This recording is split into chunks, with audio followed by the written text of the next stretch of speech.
بسم اللہ الرحمن الرحیم۔ السلام علیکم ناظرین، آپ یوٹیوب چینل دیکھ رہے ہیں، میں عمران خان۔ ایران کے سینئر عہدیدار نے بتایا کہ سپریم لیڈر مجتبی خامنئی شدید زخمی ہیں مگر ہوش میں ہیں، ان تک پیغامات ہاتھ سے لکھ کر جا رہے ہیں اور واپس وہیں سے تحریری طور پہ ان کے جوابات بھی آ رہے ہیں۔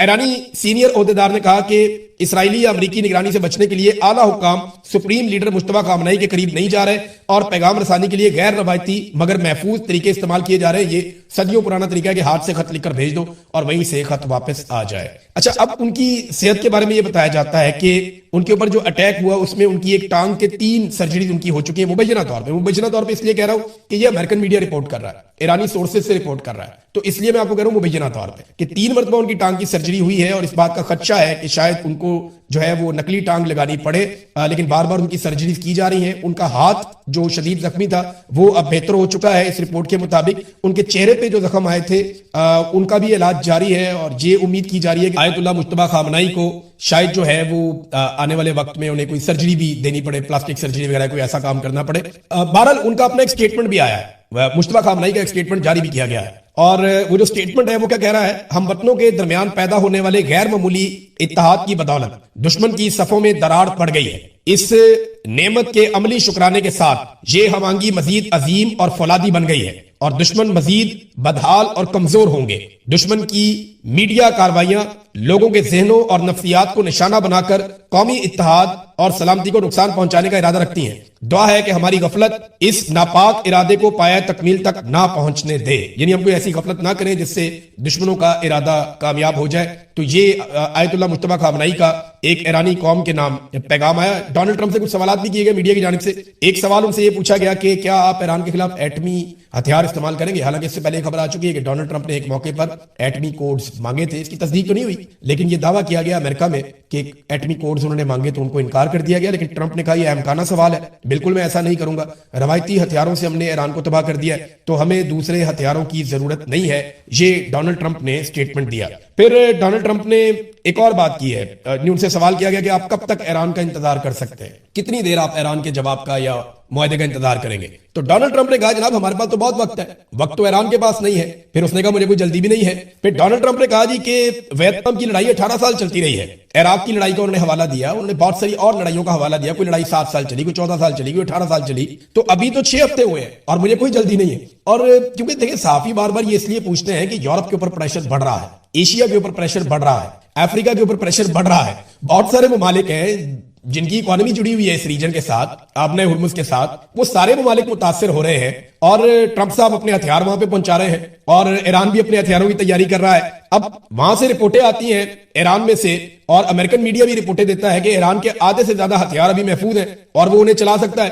دوسری جانب امریکہ کے اندر ایک نئی بحث شروع ہو گئی، یہ وال سٹریٹ جرنل نے خبر دی ہے، خبر یہ کہتی ہے کہ ٹرمپ کی انتظامیہ بڑی تیزی سے اس بات کا تخمینہ لگا رہی ہے، جو وائٹ ہاؤس ہے وہ اس بات کا تخمینہ لگا رہا ہے بڑی تیزی سے کہ اگر چین نے اس وقت تائیوان پہ قبضے کی کوشش کی یا چائنا اس وقت تائیوان پہ قبضہ کرتا ہے تو امریکہ کیا مکمل طور پہ تائیوان کا دفاع کر پائے گا؟ کیونکہ رپورٹس کے مطابق امریکہ اپنے جو ٹام ہاک میزائل ہیں ان میں سے 1000 سے زائد استعمال کر چکا ہے، 1500 سے 2000 کے بیچ میں ایئر ڈیفنس میزائل بھی امریکہ اپنے فائر کر چکا ہے اور ان کی بحالی میں سالوں لگ سکتے ہیں۔ امریکہ نے ابھی دفاعی کمپنیوں کے ساتھ معاہدہ کیا ہے جس میں 4 سے 5 سال میں انہیں بڑے پیمانے پر یعنی 4300 میزائل مزید بنا کر دیے جائیں گے، جن میں کروز میزائل بھی ہیں، دیگر میزائل بھی ہیں۔ امریکہ کے لیے ایک پرابلم یہ ہے کہ اگر دنیا میں اب کوئی نیا پھڈا ہو جاتا ہے یا کوئی اور ایسی جنگ چھڑ جاتی ہے جس میں امریکہ کو جانا پڑ جائے تو امریکہ کے پاس ہتھیاروں کا ذخیرہ کتنا زیادہ ہے۔ یہ 6-7 ہفتوں میں امریکہ نے اتنے ہتھیار چلا دیے ایران کے خلاف، اتنا بارود پھونک دیا ہے کہ اب ان کے پاس آدھی کیپیسٹی باقی ہے۔ یہ امریکن میڈیا کی اور امریکن اداروں کی رپورٹیں ہیں۔ اب اس کیپیسٹی کے ساتھ اگر وہ دوبارہ ایران سے لڑتے ہیں تو لازمی بات ہے کہ یہ ذخیرہ مزید کم ہو جائے گا اور اس کی بھروائی میں سالوں لگ جائیں گے۔ تو پھر چائنا یا رشیا کوئی اور ایڈونچر کرتے ہیں تو امریکہ اس ایڈونچر سے کیسے نمٹے گا؟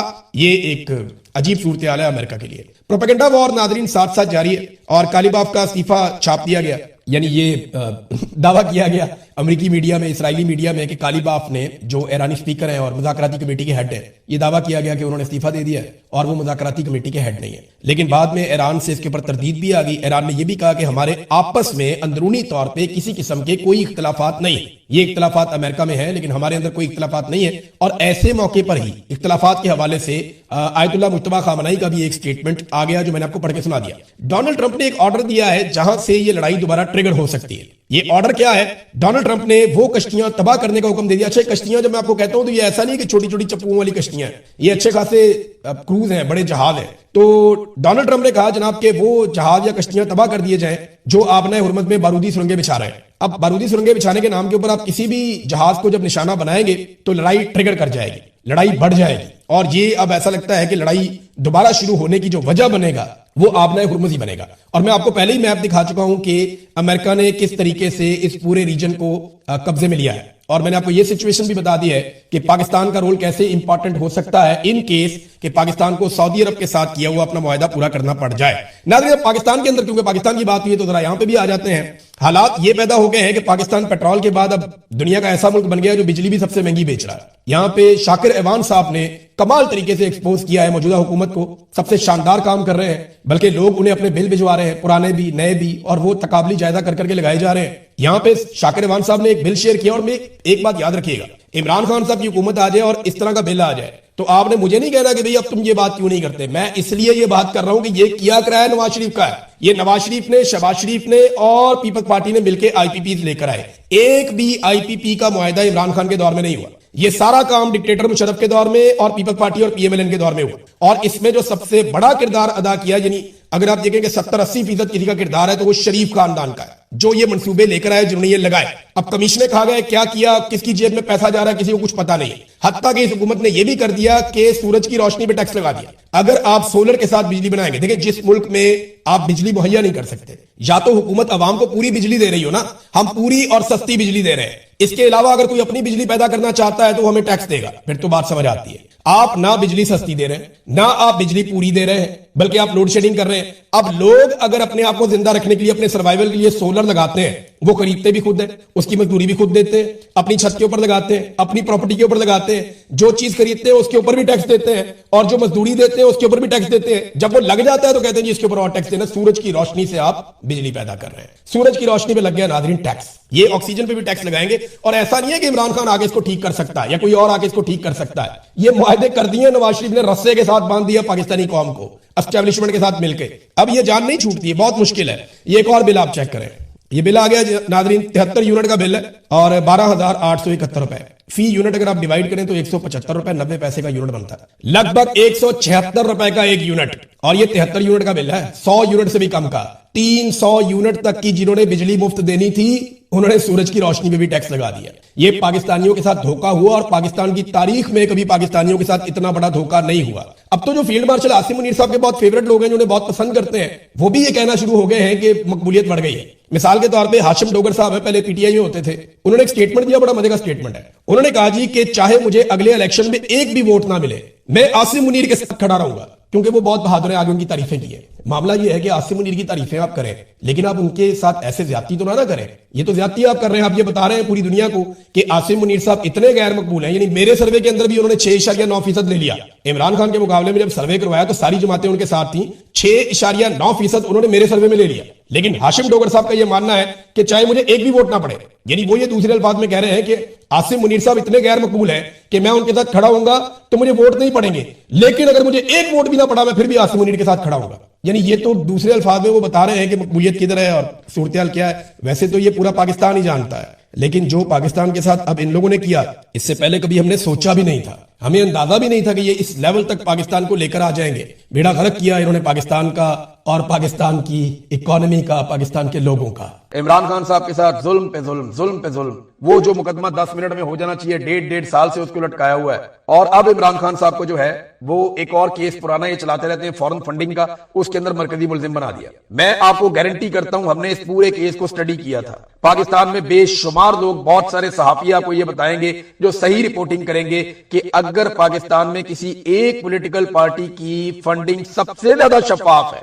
सबसे ज्यादा नीट एंड क्लीन और क्लियर है, तो वो पाकिस्तान तहरीक इंसाफ है। और किसी पॉलिटिकल पार्टी में इतनी शफाफियत नहीं थी। ये पीएमएलएन, ये पीपल्स पार्टी या बाकी जमातें, फजलुर रहमान, ये तो हिसाब ही नहीं दे सकते, बता ही नहीं सकते कि पैसा आया कहां से गया कहां। पाकिस्तान तहरीक इंसाफ का एक एक रुपया डॉक्यूमेंटेड था, लेकिन इसके अंदर पाकिस्तान तहरीक इंसाफ को मुलविस किया गया। इमरान खान के ऊपर ये भी एक केस चलाने की बात कर रहे हैं। इमरान खान की बहन ने बताया कि सलमान सफदर को इमरान खान ने बताया कि पहला इंजेक्शन लगने के बाद आंख में थोड़ी बेहतरी आई, उसके बाद से कोई बेहतरी नहीं आई। आप मेरे सामने बैठे हैं, मुझे इस आंख से आप नजर नहीं आ रहे, ना मैं इस आंख से पढ़ पा रहा हूं, पिम्स के डॉक्टर आरिफ ने कहा कि ये आंख मुस्तकिल डैमेज हो चुकी है और इससे बेहतर अब नहीं होगी। ये इमरान खान साहब की हालत की है इन्होंने। पाकिस्तान का सबसे मकबूल लीडर, उसे जेल के अंदर एक आंख से नाबीना करते चले जा रहे हैं और उसकी जान के पीछे पड़े हुए हैं। तो पाकिस्तान की तारीख में जिस लीडर ने प्रॉपर चैलेंज किया और पाकिस्तानियों ने उसको तस्लीम कर लिया और पाकिस्तानियों ने उसके मौके को समझा, वो इमरान खान है। इमरान खान ने वो समझा दिया कौम को जो कोई नहीं समझा पाया था। इस वजह से इमरान खान साहब से शदीद दुश्मनी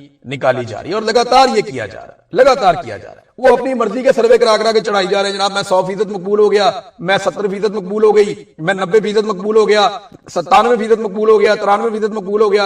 और खाना खराब इलेक्शन कराओ मुल्क में, तुम्हें लग पता जाएगा। ये मकबूलियत के दावे जो है ना, ये 2024 में भी किए जा रहे थे। ये बड़ी छलांगे लगा रहे थे अपने प्राइवेट सर्वेस करवा के। अगर इतने ही मकबूल हो गए तो इमरान खान को एक दिन के लिए सिर्फ जेल से बाहर निकालो, तुम्हें पता चल जाएगा तुम कितने मकबूल हो।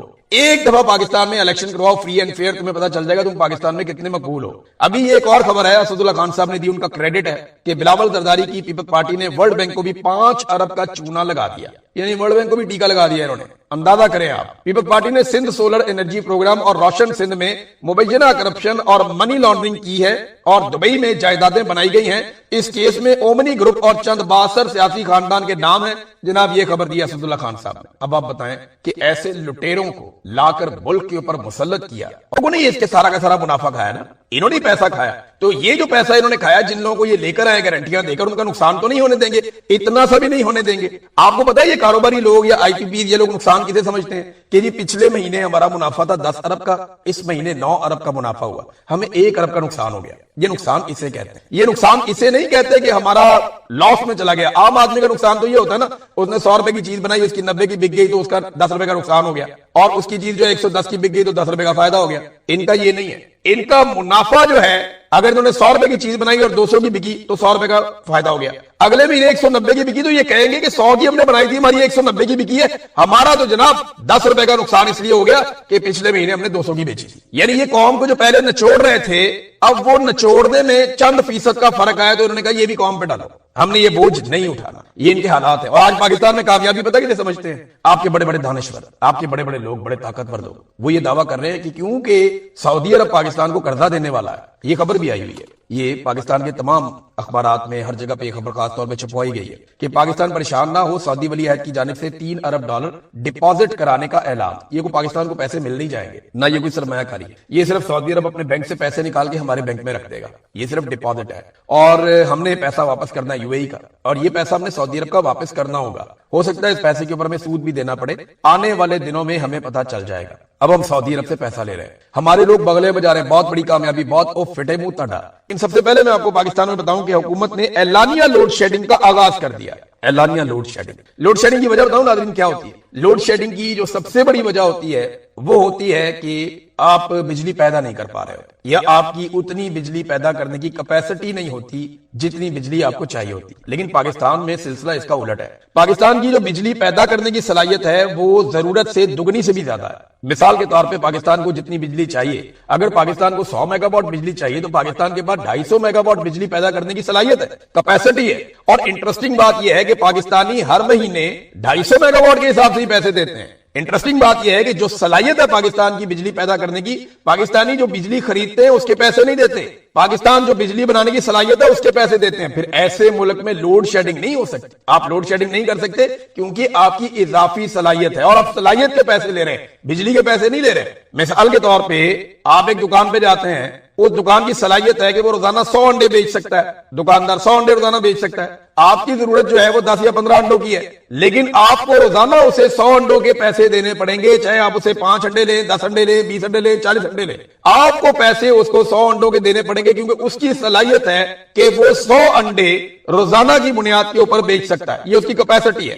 ये है कैपेसिटी पेमेंट जो आप हर मर्तबा अदा करते चले आ रहे हैं और आप आइंदा भी अदा करेंगे। अब मजे की बात यह है कि वो जो अंडे आप ले रहे थे ना, उसमें से भी उन्होंने कहा जी हमने आपको नहीं देने, वहां पे भी लोड शेडिंग होगी बिजली की शुरू। अब उन्होंने बिजली की लोड शेडिंग शुरू कर दी है, हालांकि कैपेसिटी है इजाफी और बिल भी है इजाफी। आप 1 यूनिट इस्तेमाल करते हैं, कम से कम 3 यूनिट के आप पैसे देते हैं, लेकिन इसके बावजूद आपकी बिजली की कीमतें 3 से 4 गुना बढ़ाई गई। फिर आप 1 के बजाय 3 यूनिट के पैसे देते हैं। اور اس کے باوجود پاکستان میں لوڈ شیڈنگ کی جا رہی ہے. ریزن کیا ہے کہ عوام کو ٹکے کا فائدہ نہ ہو اور ہمیں ٹکے کا نقصان نہ ہو. یہ جتنے آئی پی پیز ہیں نا, یہ سارے حکومت کے ناک کے بال ہیں. ان سب کو لایا کون تھا؟ نواز شریف, شہباز شریف. سارا کنٹرول ان کے پاس ہے. انہوں نے دعویٰ کیا کہ پاکستان میں سینکڑوں ارب ڈالر کی سرمایہ کاری آنے والی ہے. ٹکے کی سرمایہ کاری پاکستان میں نہیں آئی. کوئی پاکستان کے اندر سرمایہ کاری نہیں آئی. اتنی بڑی ناکامی پہ بولنے کی بجائے یہ کہہ رہے ہیں جی ادھار پیسے مل کے پاکستان کی بہت بڑی کامیابی.